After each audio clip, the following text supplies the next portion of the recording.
नमस्कार दोस्तों, जीवन में हर मनुष्य सुख समृद्धि चाहता है।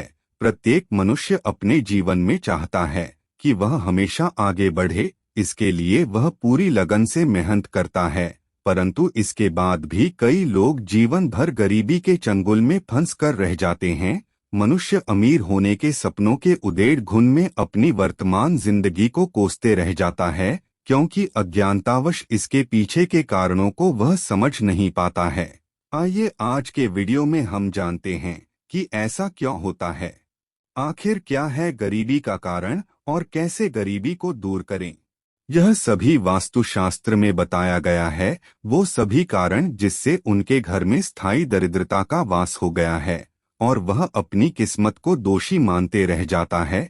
घर किराए पर लेते समय या अपना घर बनवाते समय वास्तु का ध्यान न देना दरिद्रता को आमंत्रित करने में बहुत बड़ा योगदान देता है। वास्तुशास्त्र का ध्यान न देने से वहां वास करने वाले सदस्यों के बीच में विचार दोषपूर्ण हो जाता है, फिर उनके बीच कलह होने लगती है।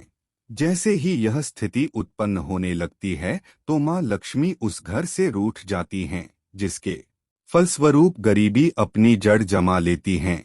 सनातन धर्म के 18 पुराणों में से एक गरुड़ पुराण में भगवान विष्णु और गरुड़ के बीच बातचीत का वर्णन है, जिसमें धर्म से जीवन जीने की कला, मृत्यु, अंतिम संस्कार और पुनर्जन्म से संबंधित बातों का जिक्र किया गया है। इस पुराण में भगवान विष्णु ने बताया है कि वह कौन कौन से कर्म है जिसकी वजह से व्यक्ति के जीवन में दरिद्रता आती है। पहला, रसोई घर में जूठे बर्तन छोड़ देने से।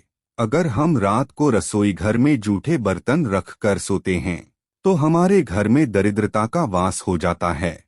इसीलिए हमें रात को अपना रसोई घर पूरा साफ सुथरा करके सोना चाहिए और कभी भी रोटी बनाने के बाद तवा उल्टा न रखें। दूसरा, कांटेदार पौधे घर में रखने से। आजकल कांटेदार पौधों को लोग फैशन के नाम पर घर में सजा लेते हैं, परंतु गरुड़ पुराण बताता है कि जिस घर में कांटेदार पौधे लगे होते हैं वहां भी दरिद्रता का वास होता है। इसीलिए हमें कांटेदार पौधे जैसे कि गुलाब, कैक्टस आदि पौधों को घर से बाहर लगाना चाहिए। तीसरा, ग्रह क्लेश। जिस घर में भी ग्रह क्लेश रहता है उस घर में भी दरिद्रता का वास होता है।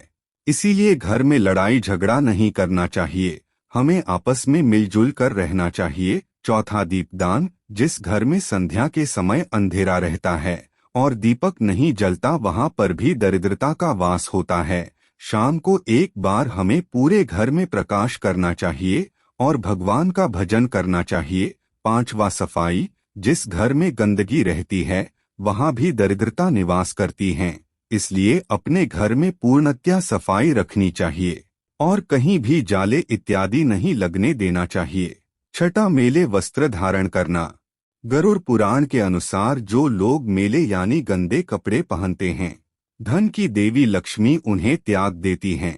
इसलिए हमें प्रतिदिन स्नान करके सदैव स्वच्छ वस्त्र धारण करनी चाहिए। स्वच्छ रहने वाले पर मां महालक्ष्मी की कृपा हमेशा बनी रहती है। सातवां, साफ सुथरा मंदिर। जिस घर में पूजा का स्थान साफ सुथरा नहीं होता वहां भी दरिद्रता वास करती है, इसलिए हमें अपने पूजा स्थल को हमेशा साफ सुथरा रखना चाहिए। आठवां, सूर्य निकलने के बाद उठना। जो लोग सूर्य निकलने के बाद उठते हैं वहां भी दरिद्रता बनी रहती है, इसीलिए हमें प्रातः काल जल्दी उठना चाहिए, क्योंकि देर से उठने पर माता लक्ष्मी हमसे रूठ जाती हैं। नौवां, सूर्यास्त के समय भोजन। जब सूरज ढलने को हो या कहे दिन और रात का ठीक बीच का समय, उसे संध्या का समय कहते हैं, तो याद रखें कि इस समय कभी भोजन न करे। साफ शब्दों में कहा जाए तो भोजन या तो 5:30 से पहले करें या फिर 7 बजे के बाद। 10वां, दूसरों की कमी निकालना। गरुड़ पुराण के अनुसार जो व्यक्ति स्वभाव से आलोचक हो, अर्थात वो हमेशा किसी दूसरे की कमियां निकालता हो और दूसरों के बारे में बुरा बोलता हो, माता लक्ष्मी उससे नाराज हो जाती है।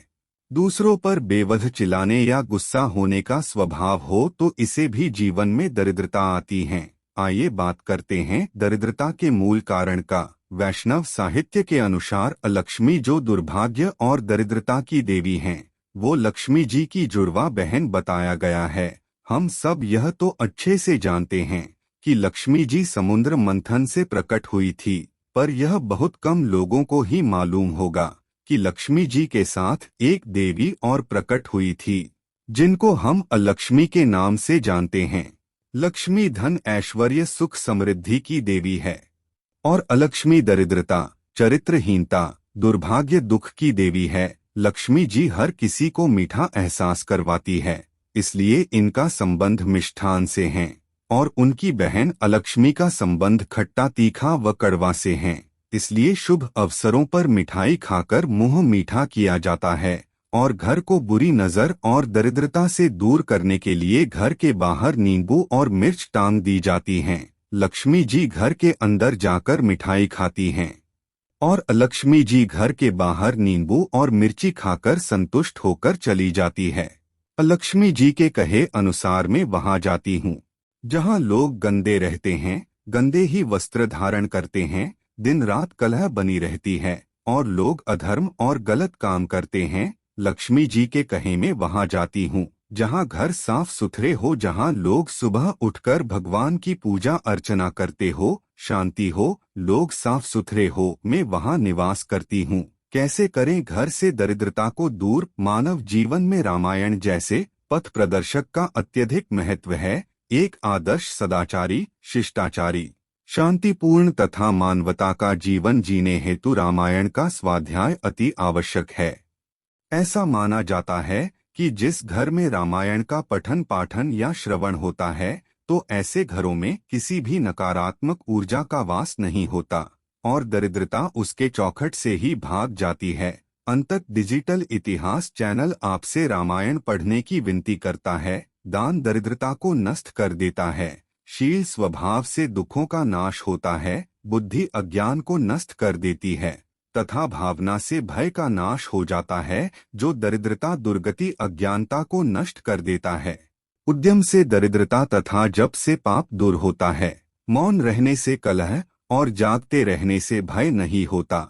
आपके यहाँ लक्ष्मी का स्थायी वास हो और दरिद्रता आपके घर से कोसों मील दूर रहें। इसी मनोकामना के साथ आशा करता हूँ कि अगर आपको यह मेरी प्रस्तुति अच्छी लगी हो तो कृपया इस चैनल को सब्सक्राइब जरूर करें। आज के लिए बस इतना ही। मिलते हैं एक और नए एपिसोड के साथ, तब तक के लिए नमस्कार।